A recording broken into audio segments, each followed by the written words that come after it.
శివయ్యని మహాదేవుడు, రుద్రుడు అని కూడా అంటారు. అందుకే వీటికి రుద్ర మంత్రం, మహాదేవ మంత్రం అని పిలుస్తారు. ఈ మంత్రాలను 11 లేదా 108 సార్లు పఠించడం వల్ల అద్భుత ఫలితాలు ఉంటాయి.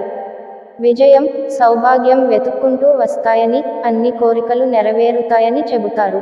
శ్రావణ మాసంలో ఓం నమః శివాయ సర్వాయ దేవదేవాయ నమః అనే మంత్రాన్ని 11 లేదా 108 సార్లు జపిస్తే మంచిదని పండితులు చెబుతున్నారు.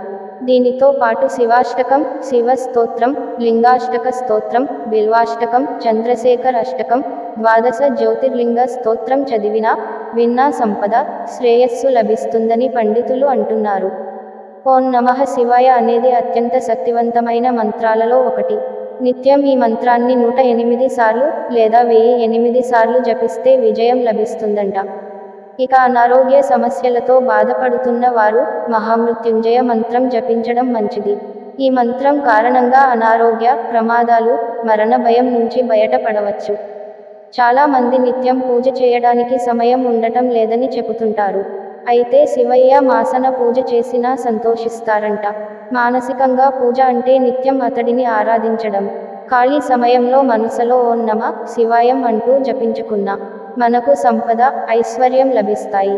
మరియు శివుని ఆశీస్సులు ఉంటాయని పండితులు చెబుతున్నారు.